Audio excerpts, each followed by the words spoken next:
Today's very latest news coming to you first from the fabulous Pattaya Media Group here in Pattaya.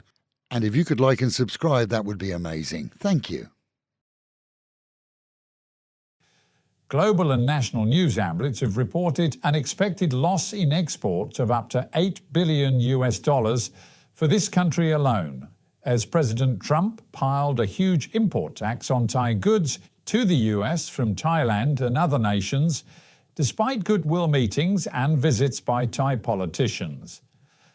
Nothing could prepare the business community for an import tax rate far higher than rates set for competing Asian countries, such as Vietnam, India, Cambodia, Taiwan, Indonesia, and even Japan, with some predicting that production facilities may move to other nations. Reality is that it's likely that the rates may become negotiable, if a deal can be struck that works both ways.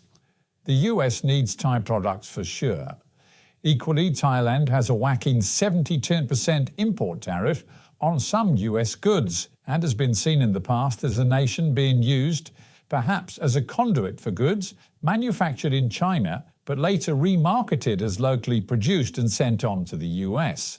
The conduit deal alone, though, can't be the main reason for the taxes, as other nations known to be almost openly doing exactly that have seen lower penalties. Economists will be watching closely now to see whether Thailand will reduce import taxes on goods from the US in an attempt to see a reduction in the new and draconian tax rates applied yesterday, as Thai industry shivers at the news. So the massive semiconductor industry here that employs thousands is just one that's likely to see a drop in business.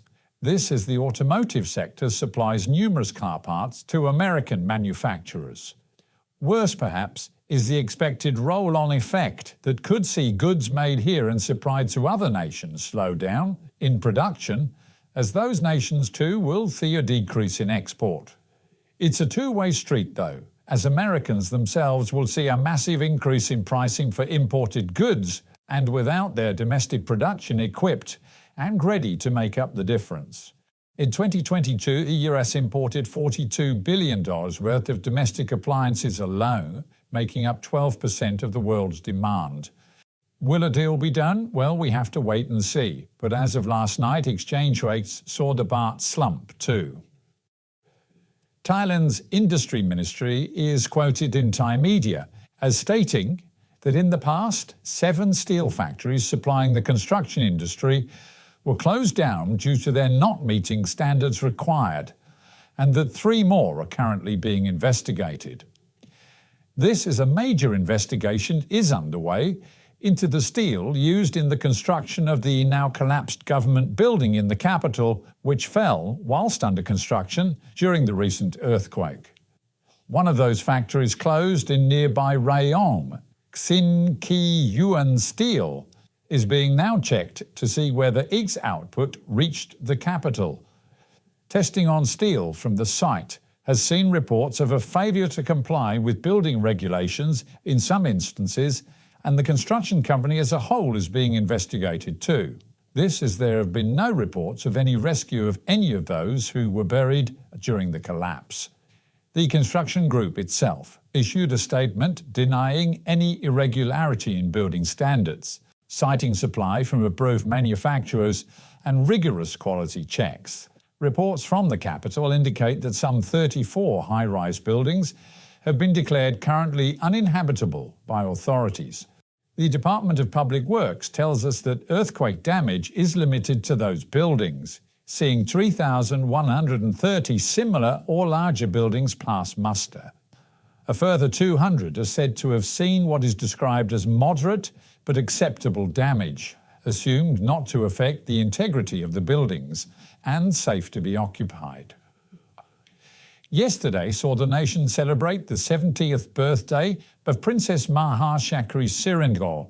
Thailand's favoured princess is often referred to as Princess Angel and is beloved by most here, who have seen her as down-to-earth and dedicating her life to public works, and despite recent ailments continues to appear regularly at public events. For Songkran lovers and haters, it's time to prepare for what's coming. Nationally, businesses will mostly close for the annual festivities. And the 12th to the 16th are national holidays here. However, for Pattaya, always different, the water fun will run through to the 19th and even the 20th in Bangkok. For visitors, if you haven't confirmed a hotel room yet, it's best to try this as prices have risen, with more hotels reporting full occupancy already. Tollways will be free of charge for much of the national holiday period, and government buildings close. That includes immigration. For those needing immigration services, it's best to do it now, as on reopening, traditionally, queues can be horrendous in the heat. And bad luck for a local car thief. This week, as a 37-year-old stole a vehicle from a foreign expat. This is inside on the Civic was also the owner's MacBook. That was set up to emit a location signal, and working with police, the vehicle was tracked to a local condo building. Arrested in his rooms, police found him along with the MacBook and other stolen goods, and the car was returned to its rightful owner.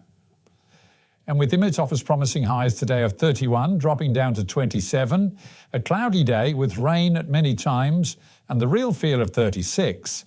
Local and national news today from Fabulous 103 FM and Fabulous Pattaya Media Group. And to get a notification every time we release another bulletin or programme, like and subscribe to our channel, Fabulous Pattaya Media Group, by using the link below.